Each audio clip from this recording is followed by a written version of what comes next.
¿Tú también eras de ciencia? Sí. Excelente. Bien, para refrescar un poco lo que habíamos hecho la semana pasada, normalmente trabajamos con el concepto de ontología en su forma ontoteológica.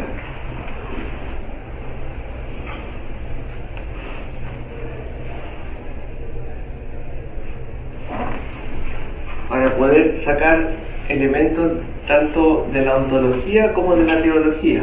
La ontología viene a ser prácticamente un sinónimo de lo que suele llamarse metafísica, no en el sentido cotidiano del término. ¿Te vas a ir? Sino que metafísica como en el sentido filosófico académico. No sé si ubican el que dentro de la filosofía académicamente se ocupa el concepto metafísica, que tiene que ver con el estudio del ser, de la esencia, de la substancia, de los accidentes, de las causas, los principios, y de las formas más abstractas de la lógica, por ejemplo, que viene del estudio de Aristóteles, de la metafísica de Aristóteles, el desarrollo de la lógica, el órgano que le llaman, que también en la teoría de los silogismos, etc. Todo lo que viene con los principios fundamentales con los que se empiezan a armar los rudimentos de la ciencia,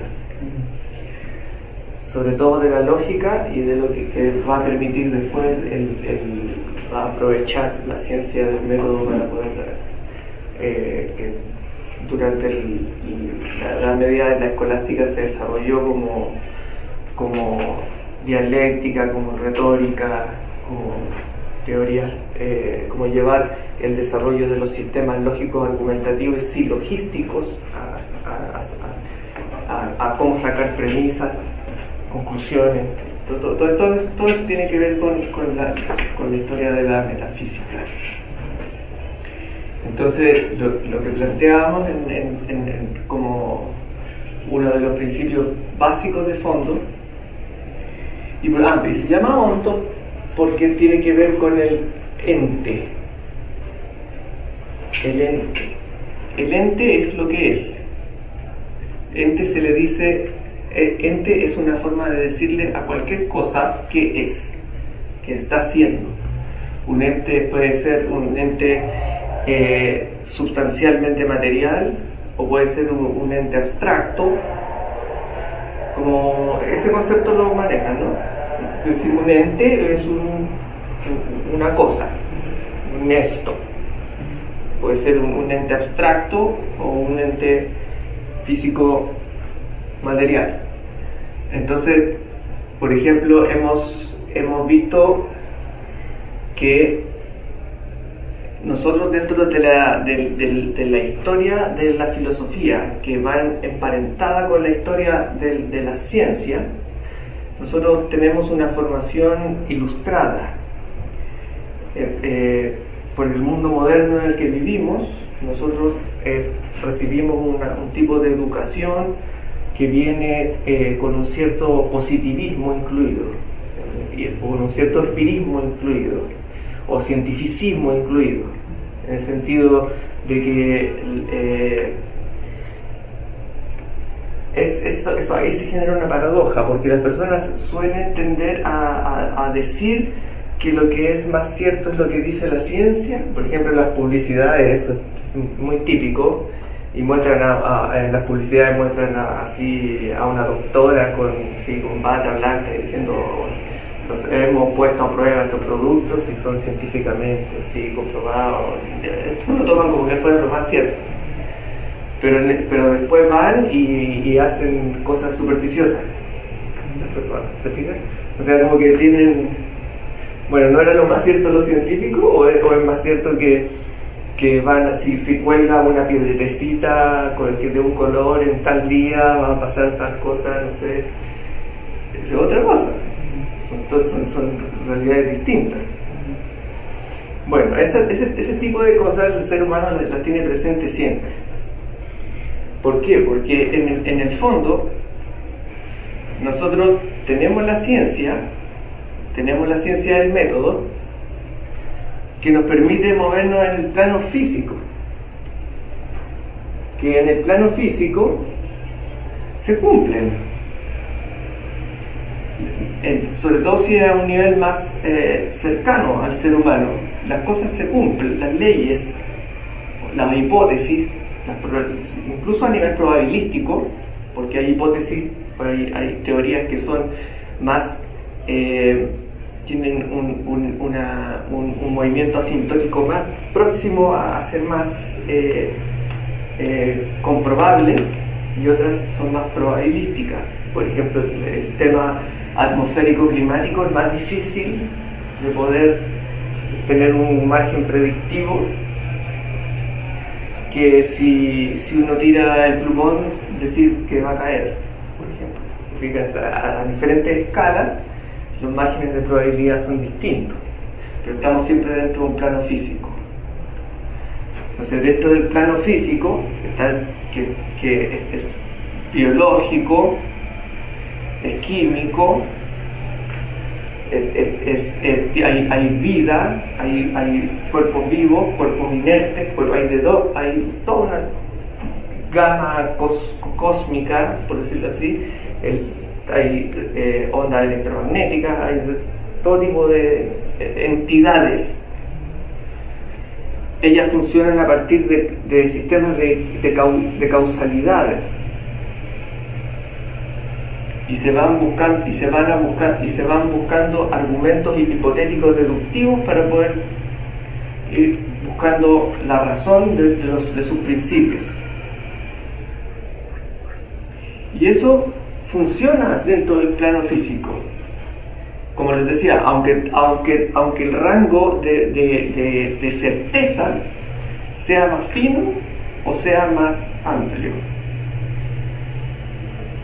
Es decir, dentro de la física, la certeza puede operar en un rango que es como le decía, tiro el plumón y cae. Tengo una certeza más a esta escala, más fina, que a predecir el tiempo del clima de mañana, o lo menos de 20 años más. Pero sea como sea, ambos están en un plano físico buscando causalidades.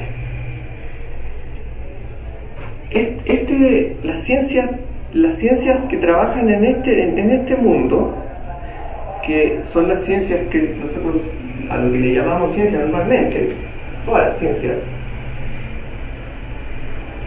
están dentro de lo que nosotros solemos llamar el universo. El universo es estudiado desde la física, las fuerzas físicas, los elementos químicos también se pueden estudiar por radiación electromagnética a millones de años luz, etc. Pero siempre va a estar dentro de un mundo físico. Pero resulta que el ser humano,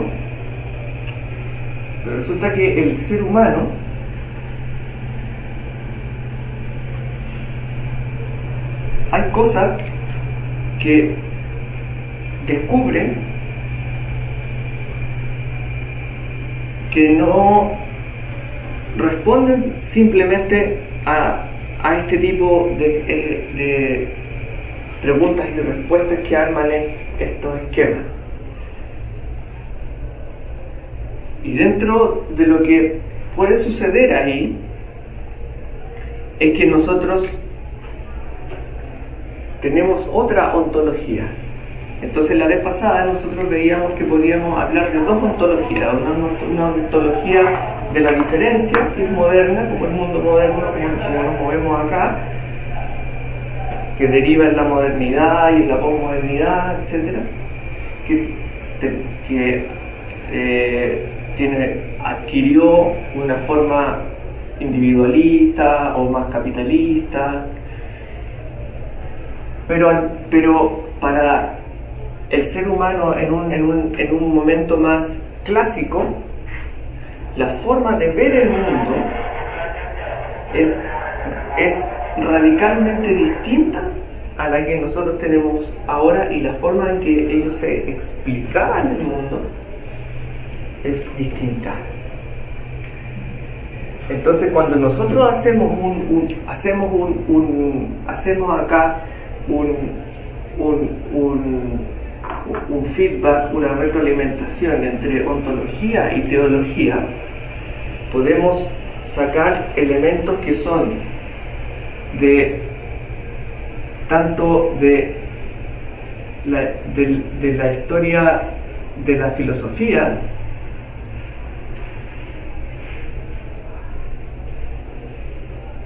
de donde derivan también obviamente las ciencias, como también de la historia de la revelación, que es de donde deriva la teología.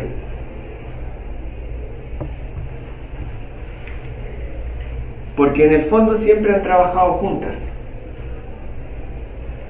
Y que nosotros esto no lo veamos hoy en día es algo, como les decía desde el principio, es algo relativamente nuevo. Porque siempre la filosofía y la teología han trabajado juntas. Es como eso que se dice fe y razón, que también, por ejemplo, de dónde nace la psicología como ciencia del espíritu, del alma, en el fondo, en realidad, de la psique. Que la psique de la psicología es alma, es un estudio del alma. El ser humano tiene alma, porque el ser humano clásico, las sociedades clásicas, entienden básicamente que existe alma vegetativa, a grandes rasgos, alma sensitiva y alma intelectiva.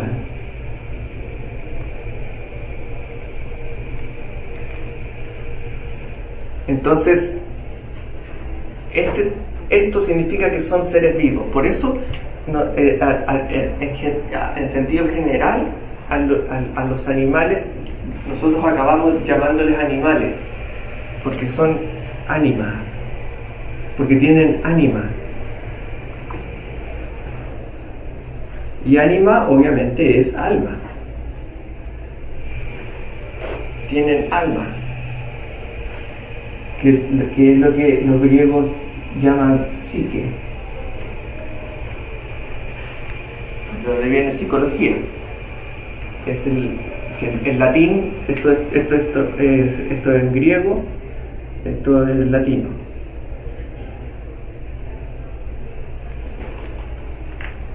Los griegos decían psique, los latinos decían ánima, los romanos.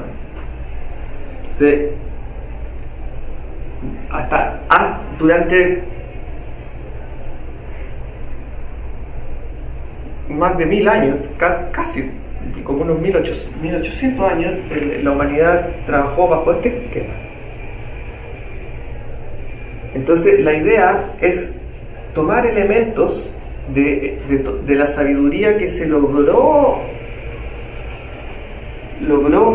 conseguir durante tanto tiempo, porque es mucho tiempo, y lograr encontrar conceptos que sean útiles hoy en día para poder elaborar nuevas perspectivas y no quedarnos atrapados en el especificismo, donde hoy en día académicamente se da el problema que los estudiantes tienen solamente que estarse abriendo espacios muy estrechos de estudio, generar una investigación, mandar un proyecto a la universidad, a ver si se lo reciben, y está todo como muy delineado. Pero no hay ideas así como realmente que generen un giro en los paradigmas. Entonces, porque falta ocupar elementos que han sido suprimidos. Porque, por ejemplo, si nosotros pensamos, por ejemplo, en Galileo, en Newton, pensamos en Copérnico, en cualquiera o hasta cualquier grande, son personas que eran altamente nutridas de teología, altísimamente nutridas de teología, sabían mucho de eso, porque desde ese río viene también un afluente de conocimiento que nosotros no nos está llegando. Entonces, por ejemplo, esto lo voy a tomar como un ejemplo. El alma vegetativa, que son las que suelen tener así plantas, seres que no necesitan desplazarse y que pueden, por ejemplo, hacer fotosíntesis, por ejemplo, pueden vegetar, pueden hacer fotosíntesis, tienen un alma vegetativa. Y tienen vida, tienen un alma. Y el alma sensitiva se caracteriza, como su nombre ya lo dice, por tener un alto nivel de sensibilidad. Entonces, por ejemplo, aquí ya entrarían a formar parte grupos como los mamíferos, por ejemplo, incluso también los reptiles, las aves, los peces y todos los seres que se mueven y usan mucho sus sentidos. Y de hecho los seres sensitivos, es cosa de tener un perro o un gato, que son muy, muy sensibles, incluso más que un ser humano, o sea, captan cosas que uno no capta a nivel sensitivo. Este es una especie como de juego de niveles, porque cada nivel va comprendiendo al anterior. O sea, para poder tener alma sensitiva también tiene que tener alma vegetativa, porque por ejemplo, el perro, dentro de su estructura biomórfica, él tiene también células que, por ejemplo, en sus huesos, por ejemplo, que van a estar trabajando de una manera en que no necesitan estar mirando ni escuchando,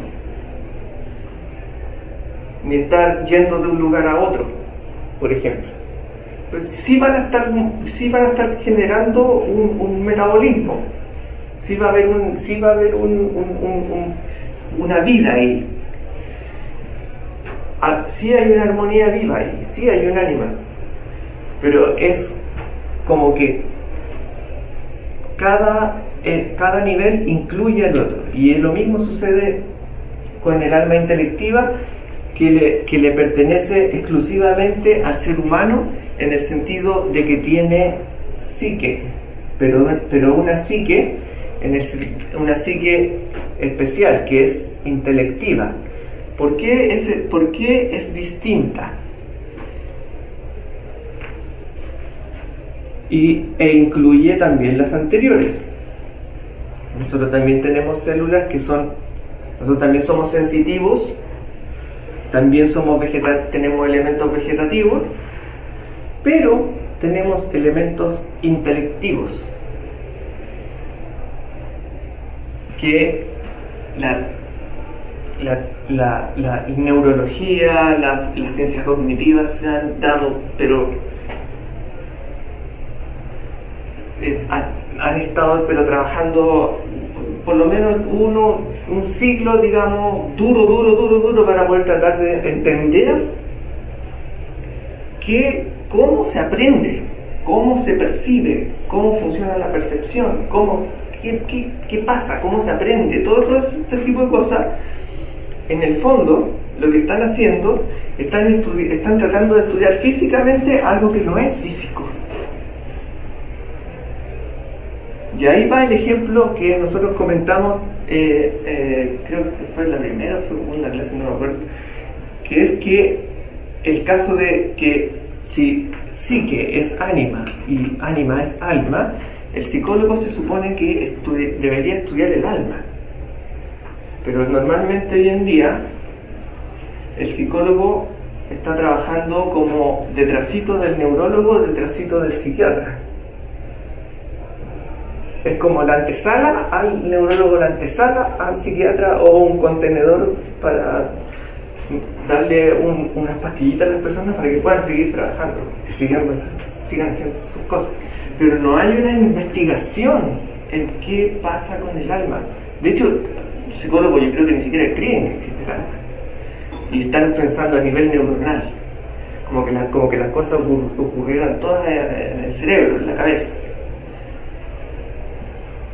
Pero resulta que, como el ejemplo que mencionamos en aquella ocasión, lo hicimos como un paréntesis, es que las personas suelen ir al psicólogo, claro, les pueden detectar que tiene un problema un problema en ciertos neurotransmisores, qué sé yo, tiene falta de dopamina, serotonina, qué sé yo, etcétera. Le pueden detectar, y en efecto sí, pues, si tú lo detectas en la sangre, hay una carencia a nivel de neurotransmisores. Pero toman eso como si fuese una causa, como si fuese causalidad. Lo toman como que fuera una causa. La persona tiene en su sistema nervioso, se detectan bajos niveles de tales hormonas o de tales biotransmisores. Y eso lo toman como una causa. Entonces ahí es donde apuntan. Y dicen, ya, ahí vamos a intentar corregir. Y ahí entra el tema farmacológico. A tratar de ir parchando, nivelando, para ir estabilizando a la persona. Entonces la persona va y claro, por un tiempo puede estar estabilizándose. Pero resulta que lo que está ocurriendo ahí es que ese desfase de neurotransmisores, ese bajón que tiene, o subidón o bajón o lo que tenga, en el fondo puede que esté pasando otra cosa, y que eso no es una causa, y que eso en realidad es un efecto.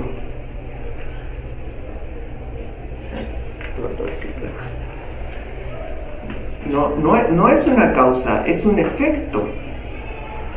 Es un efecto el que la persona tenga ese problema a nivel biomolecular. ¿Un efecto de qué?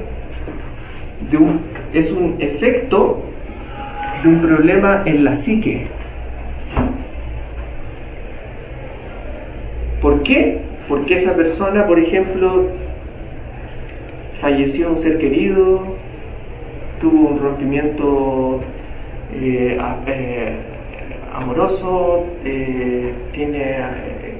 hay algo ahí en su alma, o su familia es disfuncional. Entonces hay que empezar a entrar en capas más profundas, y ahí se va a notar que lo que se había notado como causa en realidad era un efecto. Pero ¿quién tiene las herramientas para poder trabajar en el alma? Eso es lo que nosotros no tenemos hoy en día. Porque no tenemos ciencia del alma. Porque hacer un trabajo profundo a nivel del alma incluiría, por ejemplo, ir entendiendo estructuras que nos son muy íntimas y muy propias. Porque esa misma alma tiene en el fondo, al ser alma intelectiva, tiene un intus ligere. Es decir, que puede leer, es como leer dentro de sí, que es como autoconciencia. Y tiene una autoconciencia, que es lo que nosotros decimos por reflexión. Tiene una reflexión.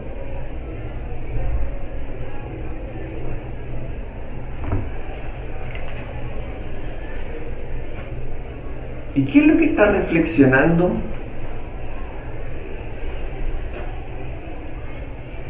Y ahí es cuando nosotros vemos que el alma intelectiva es un alma reflexiva, es intus ligere, es inteligente, es intelectiva, tiene un entendimiento que le permite hacer un insight, como se dice, que hace que le permita reconocer de manera innata, por decirlo así, porque tiene alma intelectiva, le permite reconocer ciertos elementos que hacen que uno, cuando sube un cerro, mire un paisaje y diga, ¡qué hermoso! O escuche una canción y diga, ¡oh, me gusta esta canción!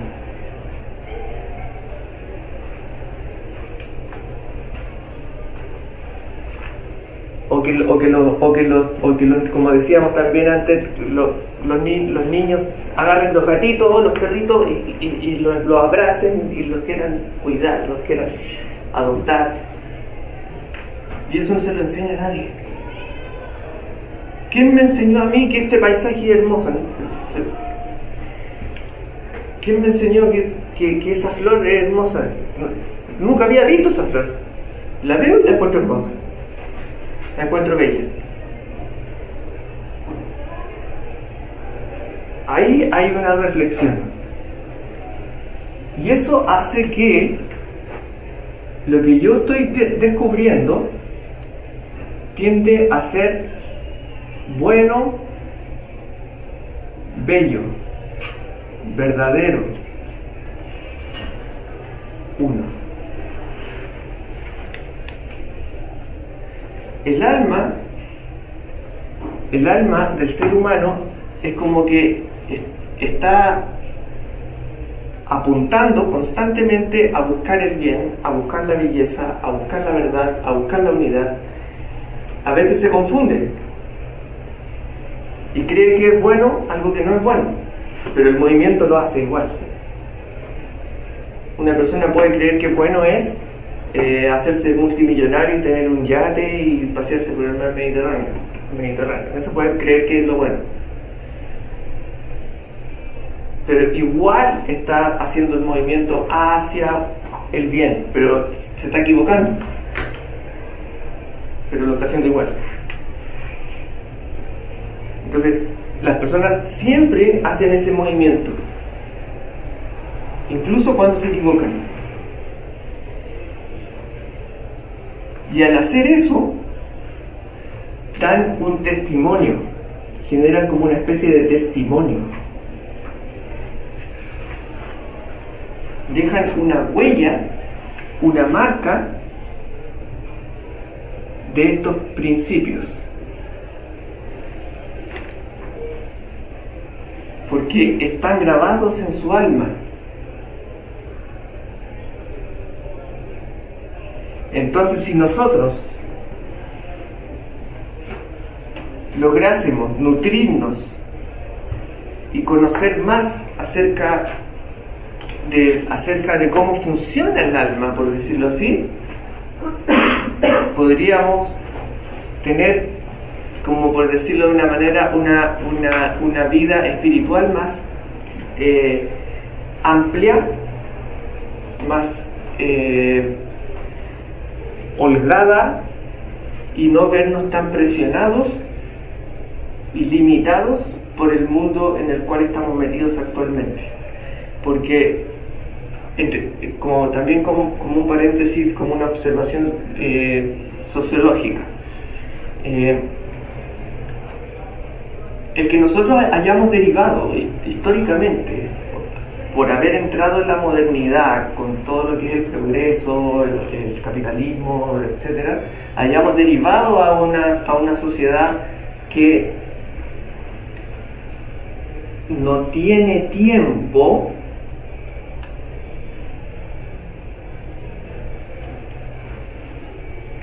que nunca tiene tiempo, que siempre está como muy, todo haciéndolo así súper apurado,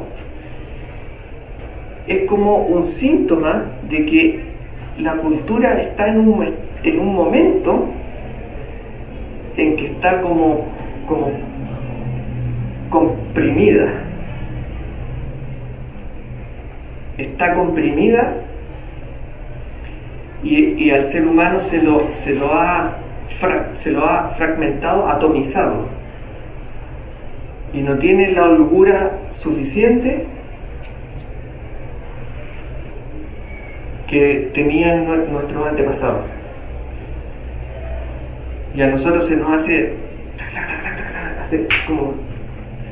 como que se nos tiene en una cultura que está manejada como por cronos, y de ahí viene eso de Saturno devorando a sus hijos, que es la clásica pintura de Goya, el pintor español. Vivimos en una especie de cultura donde Cronos, que es Saturno, Cronos en griego, Saturno en latín, el tiempo devora a sus hijos. Entonces la cultura se está autoconsumiendo, entra en un sistema de consumo, de ultraconsumo. Entonces, y eso tiene que ver, por ejemplo, con el sistema de las modas, de las actualizaciones, de las aplicaciones que se tienen que estar actualizando, todos se tienen que estar actualizando rápidamente. Hay saberes que quedan obsoletos de un año para otro. Los que estudian programación, por ejemplo, estudian una serie de códigos que después no sirven y tienen que estar aprendiendo otra cosa, y va todo muy rápido. Y entrar en eso es una señal de que en el fondo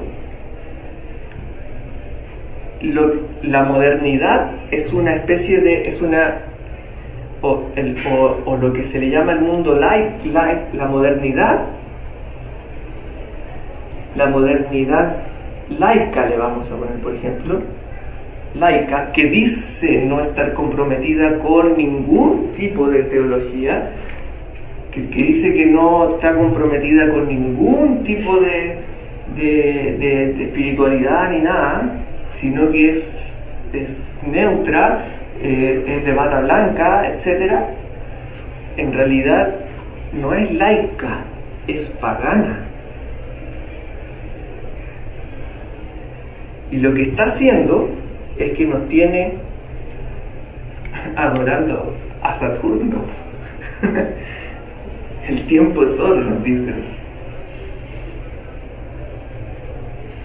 Entonces, hay un juego muy extraño ahí, que es que los sistemas políticos dicen ser, esto es un estado laico, aquí es no confesional, aquí nosotros no tenemos que ver con ningún tipo de espiritualidad ni nada. Pero en el fondo todo lo que hacen, si uno lo compara con ciertos cultos de la antigüedad, hay cosas que son bien parecidas, bastante parecidas. A ver, se podría hacer una lista de cosas en que se parecen. Por ejemplo, en eso de sacrificar a las personas, que las personas se sacrifiquen sus vidas por un ritmo de vida, se pierdan momentos especiales de sus seres queridos, de sus familias, se pierden, que por ejemplo no puedan asistir al cumpleaños de su sobrino, o a veces a la graduación del kinder de su hijo, la mamá no pudo ir porque el trabajo, se lo pedía, qué sé yo. Está sacrificando algo al sistema del tiempo, que el tiempo es oro, el dinero. Dice, no, es que si no trabajo no tengo cómo mandarlo al colegio. Bueno, está amarrado. Eso es un tipo de amarre. Eso es un tipo de culto. Ahí hay una teología. Es una teología negativa que está solapada, pero la hay.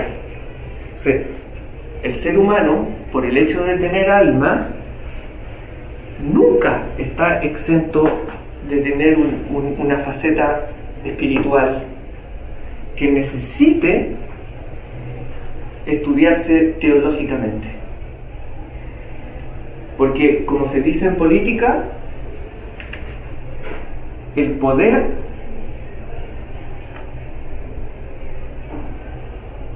no admite vacíos. El poder no admite vacíos. Y si yo, desde la modernidad, o sea, si la sociedad desde la modernidad, más, digamos desde el principio del siglo XX, quiso sacarse la religión de encima, otro poder va a ocupar ese mismo espacio. ¿Y qué es lo que va a hacer? Va a actuar de manera solapada. Y en vez de ir a una clase donde a uno le enseñen quién, por ejemplo, cómo el pueblo de Israel cruzó el Mar Rojo, o cómo Jesucristo multiplicó los panes y alimentó a las 1000 personas, o la parábola del buen samaritano, cosas que en el fondo a uno le empiezan a enseñar cosas humanas del alma. En vez de eso, no nos dicen nada. Se empieza a llenar todo eso con otras cosas, con publicidad, con música, con mainstream, con películas, con propaganda, con consumo, con cualquier tipo de satisfactor. Y el alma va quedando descuidada como una plantita, se empieza a secar. Y la persona por dentro, lo único que puede empezar a hacer es a tratar de llenarse de satisfactores, porque no tiene con qué parar su alma, a sacarla a tomar sol, a respirar y a recibir agua de vida. Entonces, el ser humano mismo, desde el puro hecho de que esté capacitado, una persona puede ser muy humilde, vivir en el campo, se levanta temprano, hace las cosas que se hacen, ir a sacar los animales, qué sé yo, ordeñar, ir a buscar agua. Y todo eso va cultivando una belleza. Va cultivando una belleza. Se va rodeando de una belleza. Y la vida va encontrando un sentido. Porque va encontrando cosas que son buenas, son bellas, son verdaderas, son únicas. Entonces va dejando un testimonio de que en el fondo la vida sí debe tener un sentido. Porque acá no se alcanza a ver. Porque acá a cada uno le dicen, cada uno hace lo que quiere. Aquí son todos libres, todos hacen lo que quieren y hacen cualquier cosa. O sea, ¿está mal ser libre? No, no está mal ser libre. El problema está en que es como si al perrito tú nunca lo llevaste a la calle, ni paseaste con él por el barrio, ni saliste con él a correr, ni en bicicleta, ni conoce el espacio que rodea su vecindario. Un día sale a la calle corriendo, se pierde o le puede pasar cualquier cosa. Ese es el problema de la libertad. O sea, para poder ser libres tenemos que conocer el entorno. Y nuestro entorno es espiritual, en el fondo. Porque en el fondo somos seres espirituales. Que damos testimonio de eso cada vez que hacemos algo. Porque cada vez que hacemos algo, creemos que es lo mejor que tengo que hacer en ese momento. Y es esa dirección la que marca que las cosas deben provenir de un algo o alguien que es bueno. La armonía, como están hechas los seres, la inteligencia con la que están hechos, que es tan perfecta, o como está hecho el ADN, da testimonio de que debe haber una inteligencia que haya detonado eso en un momento metafísico, para que la física adquiera una armonía suficiente para poder ser sustentable, como lo que llaman, por ejemplo, algunos la teoría de la sintonía fina. No sé si han oído hablar de eso. Teoría de la sintonía fina.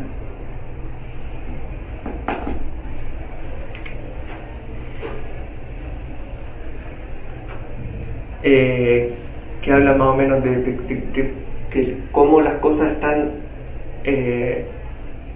cómo la vida, cómo todo está en el cosmos puesto de tal manera en que no podría haber ningún cambio en las fuerzas que no produjese que la vida se extinguiese si que hubiese un cambio.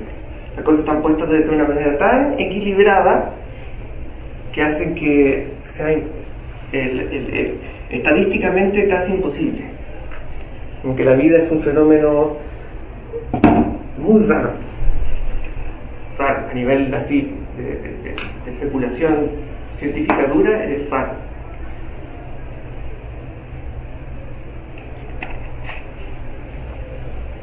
Entonces, ¿qué pasa? Pasa que nuestra alma, al ser intelectiva, incluye los otros elementos al ser intelectiva, como decíamos, tiene intus ligere, cosa que tiene ese problema con la inteligencia artificial, de que la inteligencia artificial no tiene el intus ligere, no tiene el intus, no tiene un insight. aunque algunos hablan así como de que la inteligencia artificial tendría que llegar a un punto de singularidad donde debería hacerse consciente de sí misma y saberlo todo, por decirlo así. O sea, suena escalofriante, algunos lo encuentran maravilloso, otros lo encuentran escatológicamente como que el fin del mundo, pero no sé, es muy raro. Porque en el fondo lo que viene a ser la IA, en el fondo son algoritmos que están recolectando causalidades del mundo físico y emulando, son como emuladores de estados de ánimo y de información. Los motores algorítmicos y tienen también ese problema de que se están alimentando de la internet, y en la internet, como se sabe, no sé si será el 90% o más del 90% del flujo de datos de internet dan ganas de no verlo. Dan ganas de no verlo. Y la inteligencia artificial se alimenta de eso. Entonces, decir, wow, ¿qué tendrá eso de inteligente? ¿O será que en realidad nos está tratando ella de hacer creer que es buena y jugando con nosotros? ¿O qué? Es un problema.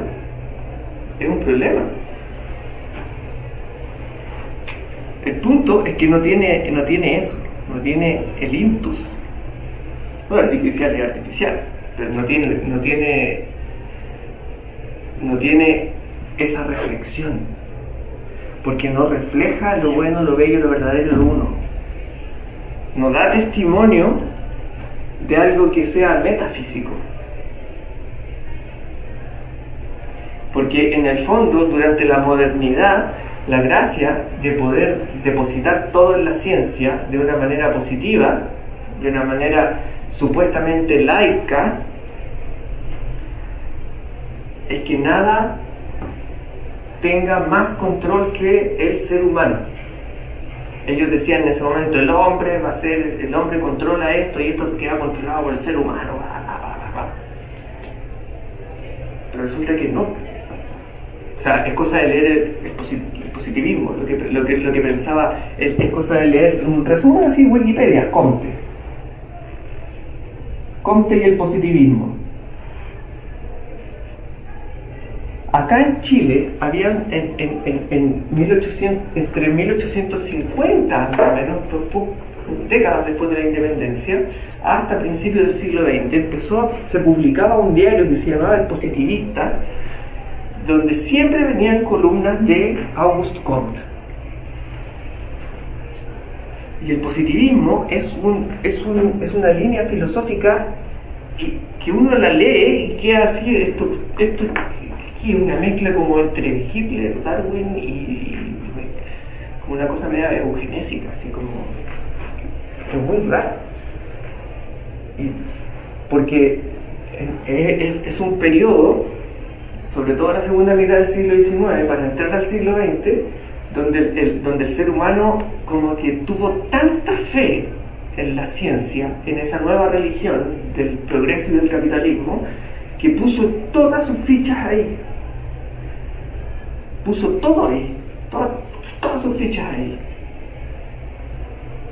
Entonces empezaron a tirar teorías, pero como que el ser humano tenía que renovarse, y que el ser humano iba a ser como Dios, y que iba a llegar a un punto en que se iba a saber todo, porque la forma en que la ciencia estaba avanzando era una cosa imparable, y alucinaban, alucinaban. Entonces uno lo lee y uno queda. Después uno dice, bueno, no es casualidad que con la gente pensando así se ha llegado a las guerras mundiales, la bomba atómica, hayan terminado de esa manera. O sea, el siglo XX fue ya la hecatombe del positivismo. O sea, creer que se las puede todas.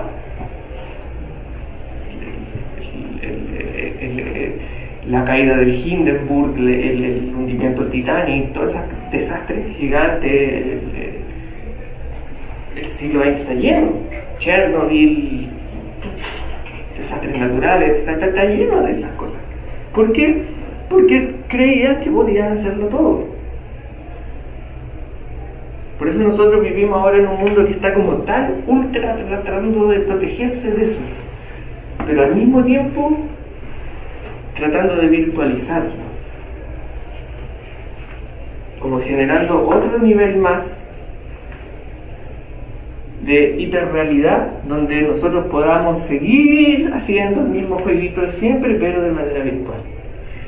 Entonces ya no hacen campos de concentración donde encierran a la gente en un lugar y la meten dentro de cámaras de gases, pero sí tienen a la gente metida todos los días en el metro, 2 veces al día, todas encerradas dentro de un lugar donde falta el aire. Hay como que las tienen pegadas con los celulares y están todos metidos en el celular y se olvidan de todo lo bueno, lo bello, lo verdadero, lo uno, lo espiritual y todo lo que les rodea. Entonces, en el fondo es ¿pueden tomar una captura? Entonces el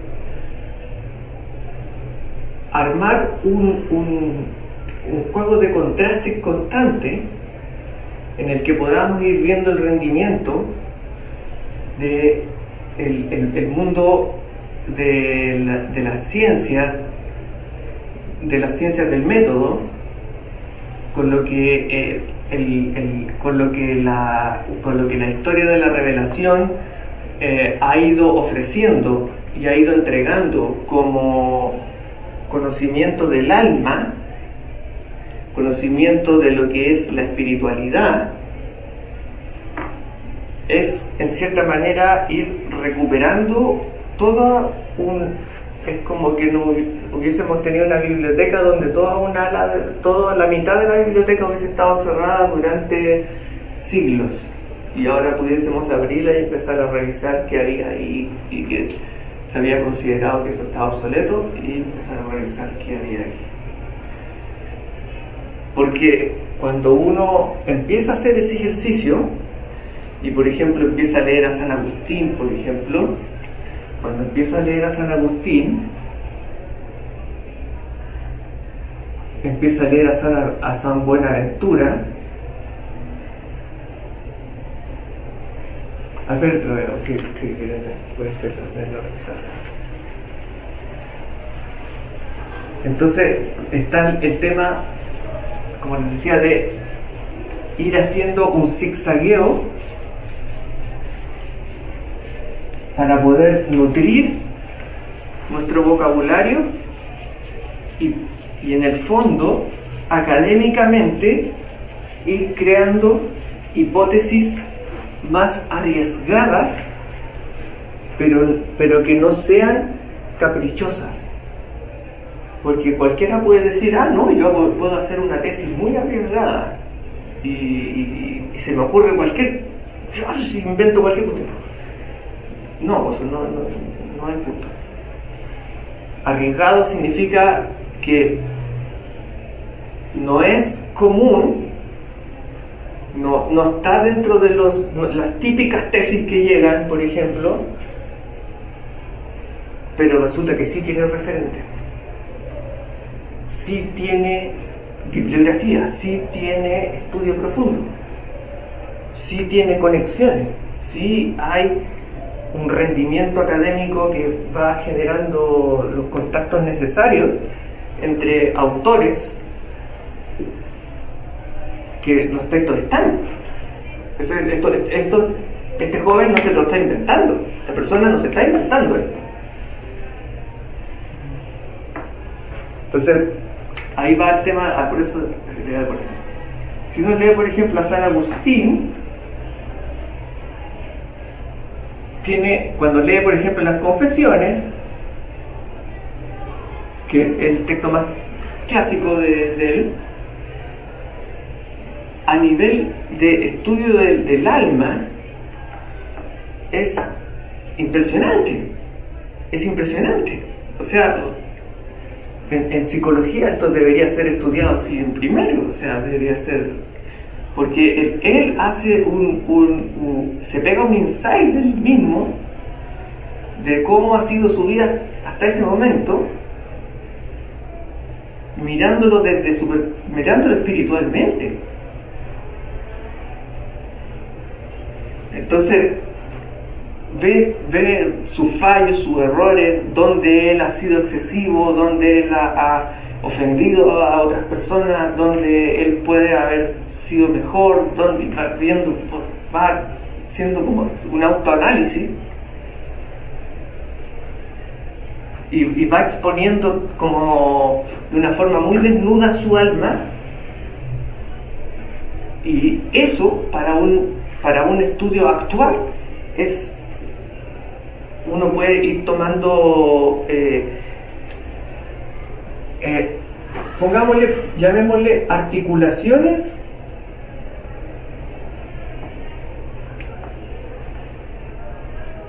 de argumentos o conectores conceptuales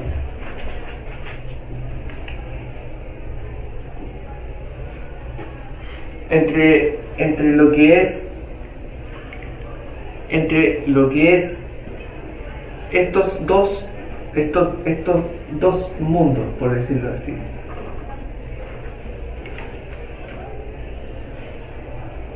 Entonces, por ejemplo, si uno lee a San Buenaventura,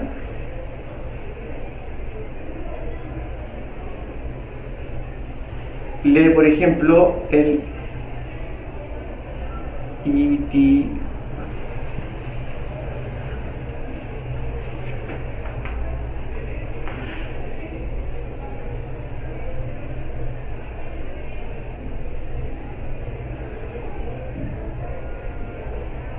itinerario de la mente de Dios. Lo que tiene aquí es para estudios cognitivos,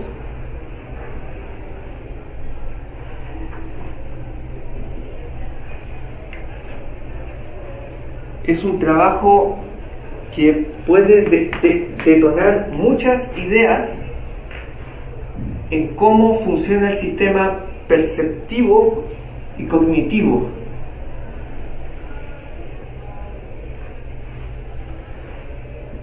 Entonces, así hay montones de autores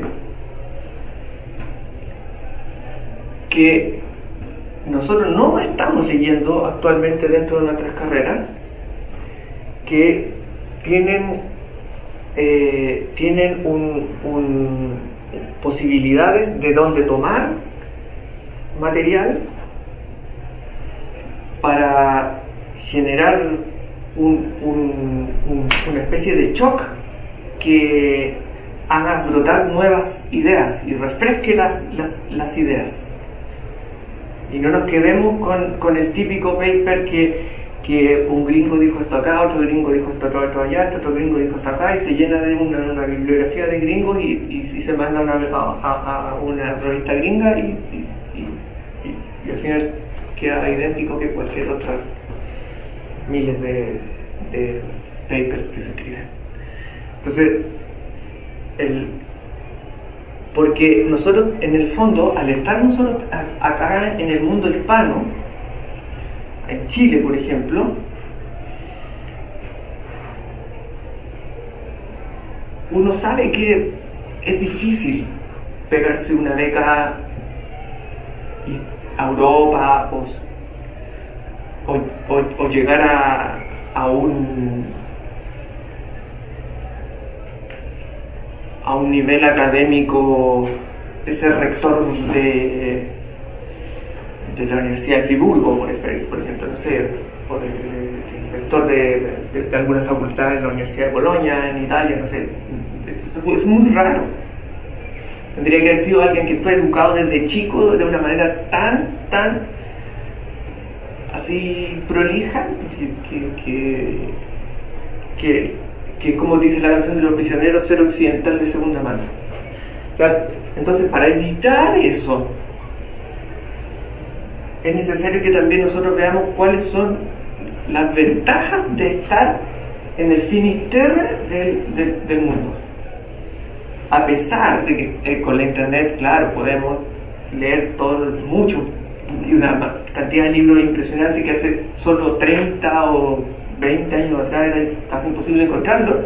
Hoy en día sí podemos encontrarlo gracias a la internet, que es como ese pequeño porcentaje de cosas súper buenas que hay en la internet. Nosotros tenemos una ventaja al estar en el mundo hispano,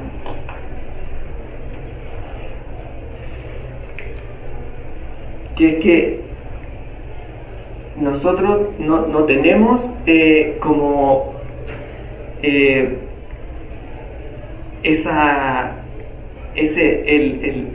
peso, ese peso de lo que es el mundo anglo, del primer mundo, tan fuerte encima de nosotros. Entonces nosotros tenemos una posibilidad de desarrollar ideas un poco más arriesgadas. Y nosotros podemos, por ejemplo, hacer estudios de, por ejemplo, las universidades que existían en el mundo hispano antes de que se generara la independencia que se desencadenaron todas las independencias de los países acá en Sudamérica, por ejemplo, o hasta Centroamérica. O sea, acá habían un montón de universidades. Ya, ¿qué hay de eso? Se pueden encontrar cosas. O el feedback que había entre el mundo hispano de ultramar, del Nuevo Mundo, y peninsular. Los hispanos de Salamanca, por ejemplo, de la Universidad de Salamanca, con las universidades que habían acá. La Universidad de San Felipe, la Universidad de Santo Tomás, San Felipe creo que es la base de la Universidad de Chile, después fue el Instituto Nacional, después la Universidad de Chile.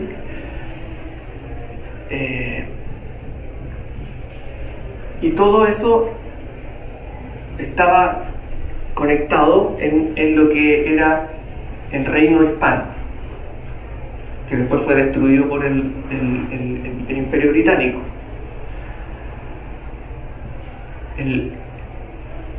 Entonces, ¿qué hay ahí? ¿Por qué todo eso está oculto en lo que algunos suelen llamar la leyenda negra?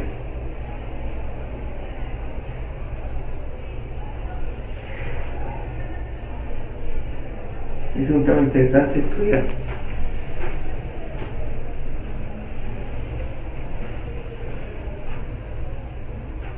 ¿Por qué, por ejemplo, en la Universidad de Salamanca se decretó que los nativos de Hispanoamérica eran seres humanos? ¿Y por qué en Norteamérica eso no pasó? ¿Por qué los norteamericanos avanzaron desde este a oeste, aniquilando a todos los nativos? ¿Y por qué acá hubo mestizaje y allá no? A nosotros nos han contado una historia, que eso es lo que se llama la leyenda negra, que es una historia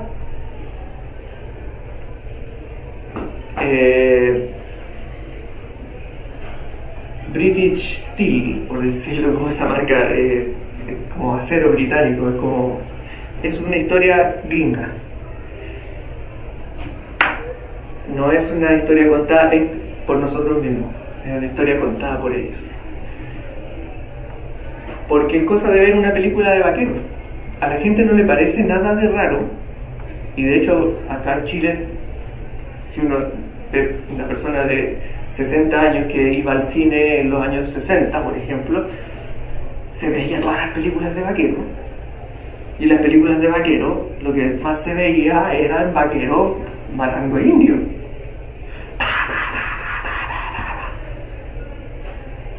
¿Y quién eran los buenos? Los vaqueros. Pero anda a mostrar tú algo así, un equivalente del mundo hispano. Eres acusado, te pueden condenar, te pueden hacer cualquier cosa. Que algo le hicieron a los pueblos nativos acá. Porque eso nunca se hizo. El 90% de los nativos que murieron acá en Hispanoamérica murieron por enfermedades. Hubo crueldad, sí, por supuesto que hubo crueldad, sí, era el siglo XVI, siglo XVII, o sea, era un mundo recién saliendo de la Edad Media, era un mundo difícil y la gente era heavy, eran personas, y la esclavitud tampoco la inventaron en ese tiempo. La esclavitud es de que el hombre y el ser humano es ser humano que hace cosas aberrantes, totalmente condenable. O sea, eso no es una novedad. Es castigable, por supuesto que es totalmente castigable, pero no es algo que se haya inventado acá. Pero nos hacen ver como que eso hubiese sido acá, hubiese sido una masacre, y allá no. Pero son cosas que están como un poco torcidas en la historia. Bueno, el punto es que hay varias cosas que uno necesita despejar. También despejarse de prejuicios políticos, porque recordemos también de que el que nosotros no tengamos acceso a mucho del conocimiento que se pudo desarrollar durante siglos y siglos y siglos de estudio, se debe también a los procesos revolucionarios que vienen desde la Revolución Francesa, cuando se inventa el tema de la izquierda y la derecha. Libertad, igualdad, fraternidad. Está la derecha, está la izquierda, jacobinos, girondinos. Se supone que los jacobinos son los revolucionarios más extremos, los girondinos son los más tiran más a ser más tener un parlamentarismo con un rey, con un parlamento al estilo británico. Y los jacobinos no, los jacobinos son como lo que sería de donde nace la izquierda en el fondo. Y ponen como lienzo libertad, igualdad y fraternidad. Entonces se arma una dicotomía en términos de que derecha sigue la libertad, izquierda sigue la igualdad, y la fraternidad queda como proyecto futuro. Entonces hacen un juego que es como una especie de juego hegeliano. Hegel, la dialéctica. Tesis,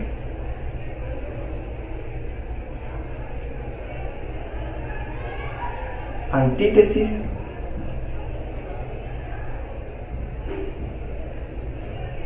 síntesis.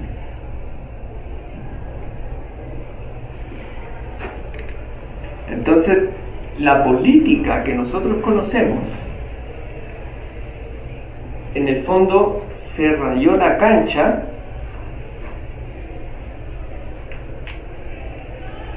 desde el juego de la pelota, por decirlo así. No sé si conocen un poco de historia de la Revolución Francesa, que se empezaron a juntar en la cancha donde jugaban a la pelota los reyes. Pero después armaron una asamblea constituyente. Pero lo que ocurrió aquí fue que se trazó esto. Y se pusieron a diseñar una máquina política. ¿Quiénes? Los ilustrados, que habían sido criados en las faldas del despotismo ilustrador.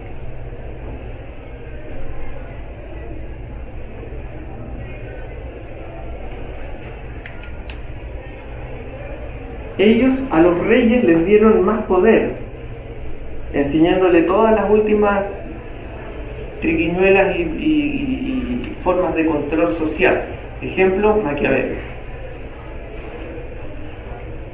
Hasta que los reyes no les sirvieron más, porque los reyes ya llegaron a un punto de que ya no aguantaban más de tanto placer y dinero y pompa y el pueblo se estaba muriendo de hambre.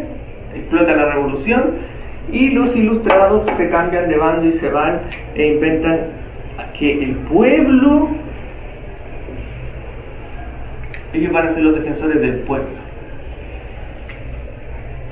Entonces lanzan el tema de que ellos van a poner un sistema laico, pero que ellos van a adorar solamente al Ser Supremo, punto.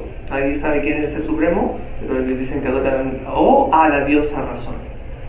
Y hacen un evento en la plaza pública creando como una montaña de papel maché con una bailarina con Robespierre, y ella es como una bailarina que y hacen una procesión por todo el país y hacen que van a adorar ahora a la diosa razón. Y hacen este juego de Hegel, no sé si conocen este juego de tesis, antítesis y síntesis, donde van a poner a luchar libertad, igualdad, para llegar en algún momento a la fraternidad.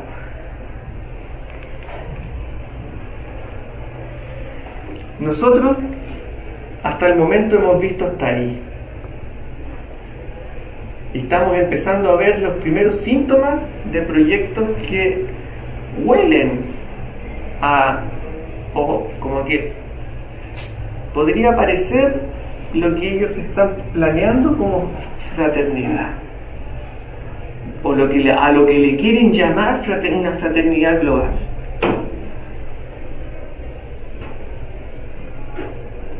Entonces, ¿quién defiende la libertad? Obviamente la derecha.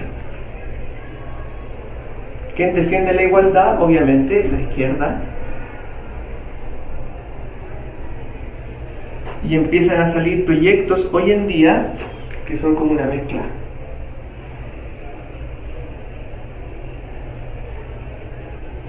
El Foro Económico Mundial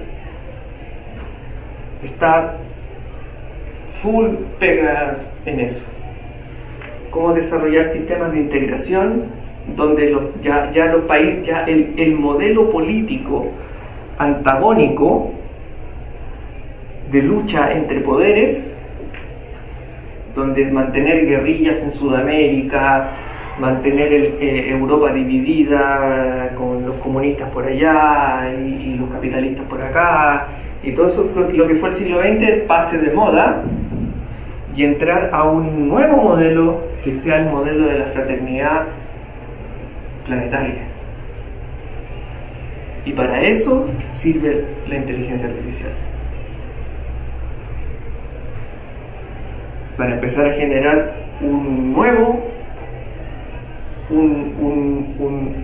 ciudadano, un nuevo citoyen, como le llamaban al citoyen.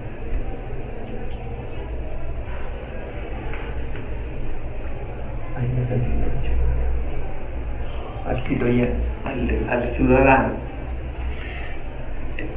Entonces, ¿qué pasa? Nosotros somos hijos directos de esta confrontación. que al haber sacado de escena el tema teológico, el tema espiritual, y al haber dicho el hombre, el ser humano tiene que regir, tiene que ser el dueño absoluto del Estado, soberano, va a entrar en conflicto esto con esto, y unos van a estar de este lado, otros van a estar de este otro lado, y se van a estar peleando. Y si en Chile va a haber un gobierno comunista, marxista, no lo vamos a permitir, y golpe de Estado, personas asesinadas. No, pero es que sí, no, pero es que no, entonces sí, bueno, y el pueblo contra el pueblo. Eso hace que el ser humano se empiece a chocar contra sí mismo, a luchar contra sí mismo, y se generen luchas sangrientas entre personas que son hermanas.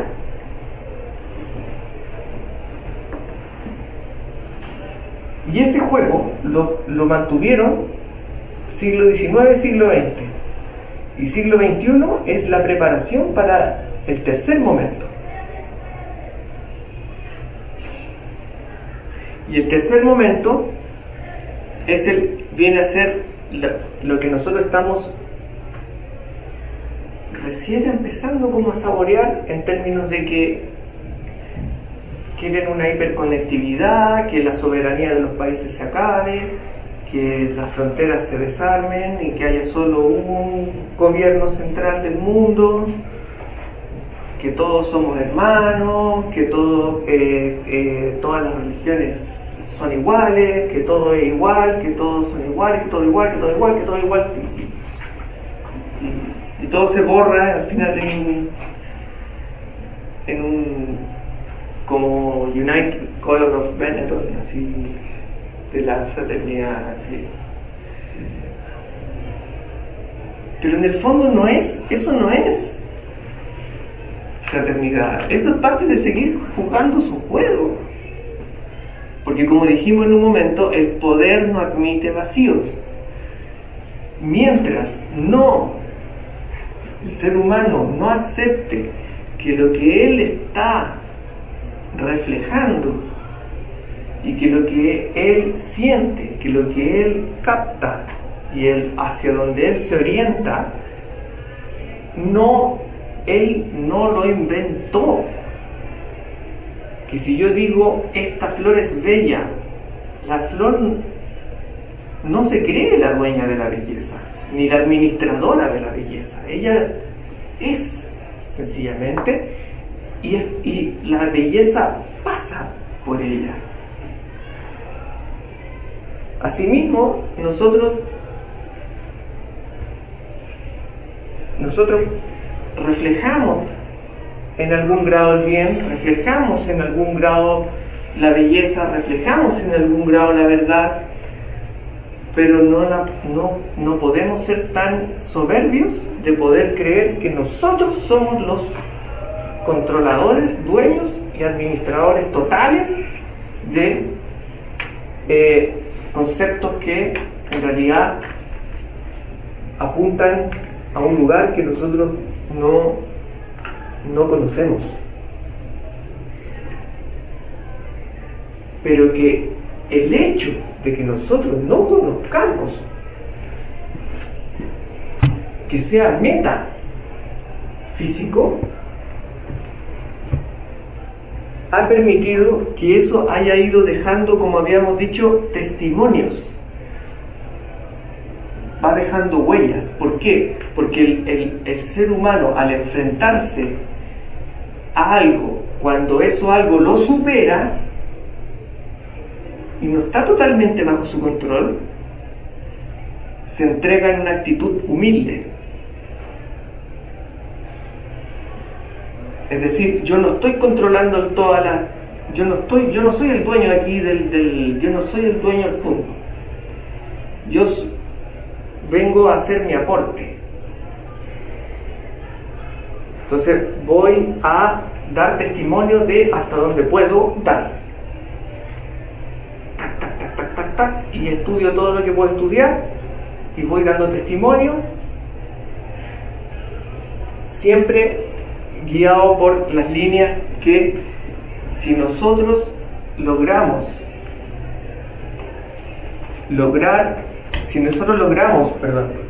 obtener una educación del alma,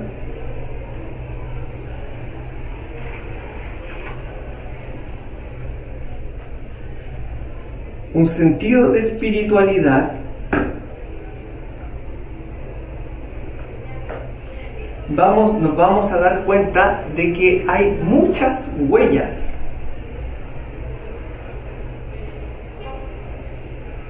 muchísimas y que están dispersas por más de 2000 años.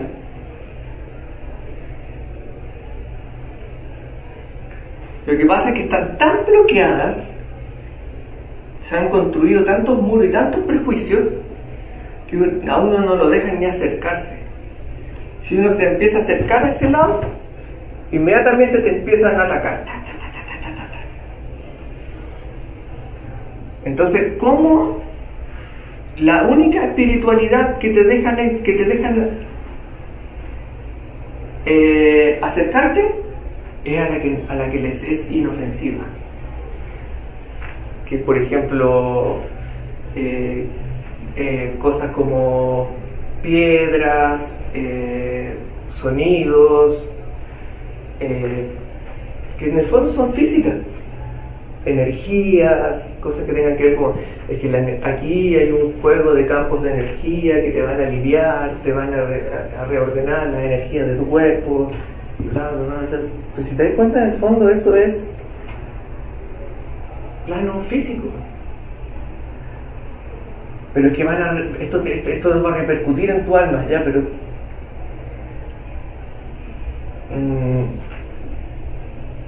estamos trabajando en un plano físico.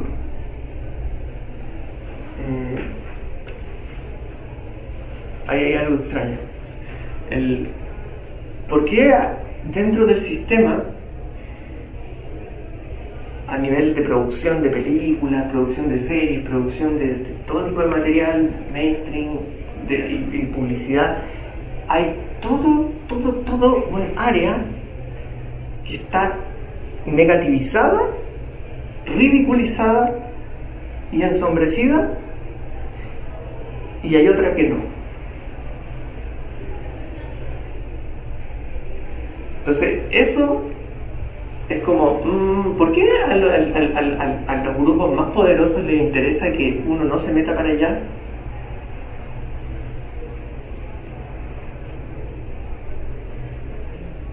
¿Por qué por ejemplo apareció esa serie que se llamaba The Chosen? No sé si alguien vio alguna vez una serie de... Yo tampoco la viví como un minuto y no la aguanté. Que era una serie que se supone que es la vida de Cristo, de Jesucristo, pero lo mostraban como siendo como súper vulgar, como un hombre muy común y corriente, tirando así un humor muy como, no sé, doble sentido, cuestiones así como... Y a los apóstoles también, así como, oye, ¿qué te pasa? Así como... Y había gente que incluso que eran, no sé, o católicos, o creyentes, o protestantes, supone que son gente que cree en Cristo, que cree que todo, y decían, no, me encanta que lo muestren tan humano. Mira como, ¿no te das cuenta que lo que te están haciendo es que te están mostrando a Dios, Jesucristo, segunda persona del Verbo, de las tres personas de la Trinidad, que es el Padre, el Hijo y el Espíritu Santo? Te están mostrando al Verbo encarnado, te lo están mostrando de una manera vulgar, y eso es mentira. Y eso nunca ocurrió. Porque si bien Cristo, cuando vino al mundo, se hizo hombre, nunca fue un hombre ordinario. fue un hombre extraordinario. Nunca fue, porque él era imagínate que si es hijo del Espíritu Santo, si es hijo de Dios, si es capaz de controlar las aguas, si es capaz de caminar sobre el agua, si es capaz de multiplicar los panes, si es capaz de enfrentarse al Sanedrín, a los fariseos, si es capaz de hacer todas esas cosas, es una persona impresionantemente... La gente quedaba de puro verlo, así que...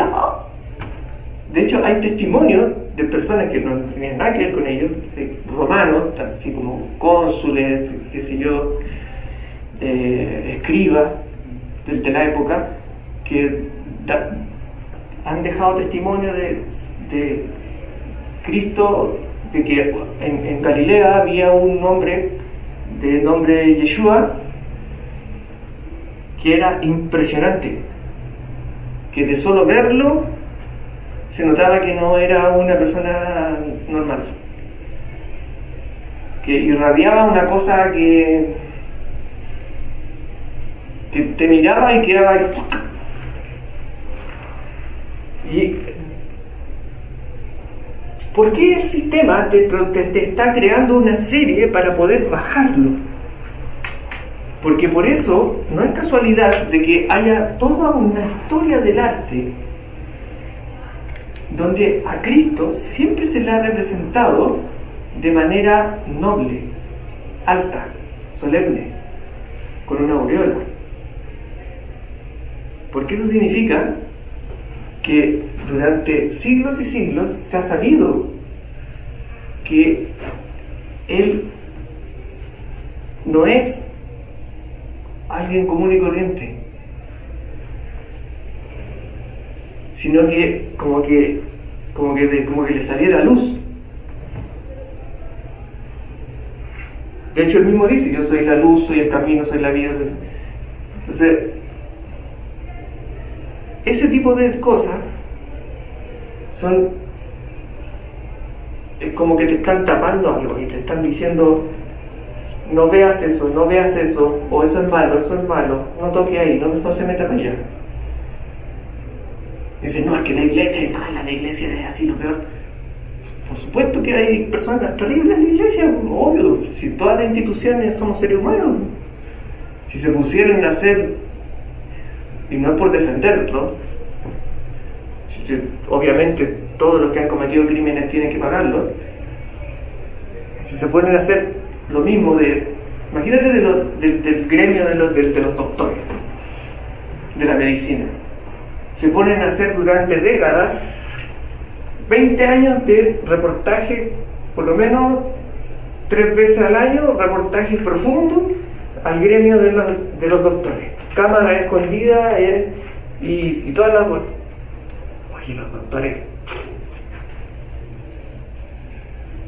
lo mismo en cualquier lugar, los colegios, en las Fuerzas Armadas, en todos lados. ¿Por qué? Porque somos seres humanos. De que en la iglesia haya personas que son y que han abusado del poder y han hecho cosas horribles, obvio, si lo han hecho desde el primer día. Si San Pedro negó a Cristo desde el primer momento, lo negó 3 veces, y él era su mano derecha. Lo negó 3 veces al tiro. O sea, la iglesia inmediatamente falló. ¿Por qué? Porque es humana. Pero esa es la iglesia de los hombres, como dice San Pablo: llevamos un tesoro en ánforas de barro. Es como decir, si hacemos un estudio de la universidad y todos los problemas que hay en la universidad y los robos de plata y cómo lo que se reclama y cuando se hacen paro y todas las cosas, claro, por supuesto, vamos a decir, hay un montón de errores y de robos y de malversación de fondos dentro de la universidad que son terribles. ¿Tienen que ser castigados? Sí. ¿Pero eso implica que la universidad tenga que dejar de existir? son planos distintos. Pero si te mezclan los planos, te pueden empezar a generar una propaganda con decir, la universidad es mala, la universidad es mala, la universidad es mala, la universidad es mala. Como que te mezclaran las cosas. Entonces, por eso esto, uno tiene que, en cierta forma, cuando uno empieza a desarmar a hackear abrir ciertas puertas, ciertos códigos, por decirlo así, como es el tema de la leyenda negra, uno se empieza a dar cuenta de que el poder, como decíamos, no admite vacíos. Y ahí donde no te dejan entrar es porque ellos están ocupando ese lugar y ahí tienen puesto otro controlador. Si no quieren que te metas con Dios, si no quieren que te metas con la iglesia, es porque ahí hay otro controlador.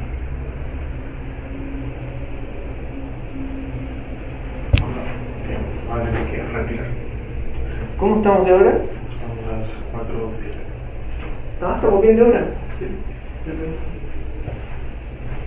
Bien, lo que hicimos hoy día fue algo más general y más aterrizado a lo que es la relación entre los conceptos con el mundo político, sociopolítico e histórico. Nuestra idea es ir profundizando en los conceptos, hacer un vocabulario conceptual para poder ir encontrando palabras, conceptos que permitan hacer entrecruzamientos entre disciplinas, conceptos que pertenecen a la espiritualidad y conceptos que pertenecen a la filosofía y a las ciencias y que se van entrecruzando y que siempre han estado trabajando juntos y que por eso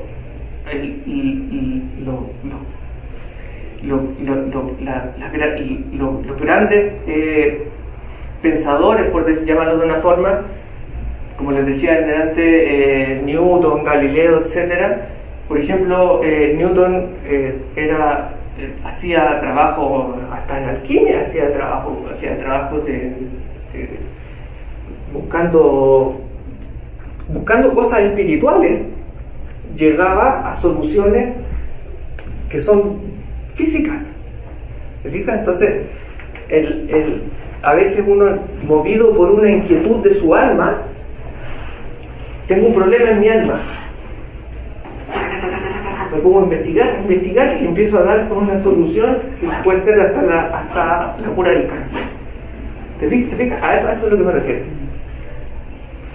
Que hay que tener más fuentes desde donde nutrirse.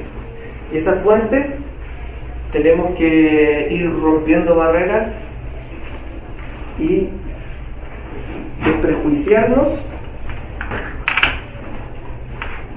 para poder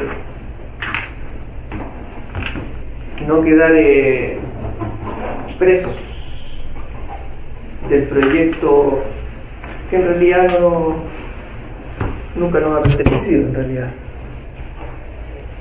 Así es que ahí hay varios puntos para reflexionar y se reciben todas las preguntas que quieran, si son por interno, por abierto, está lo mismo. Gracias, sí. Gracias a usted por su presencia. Chao.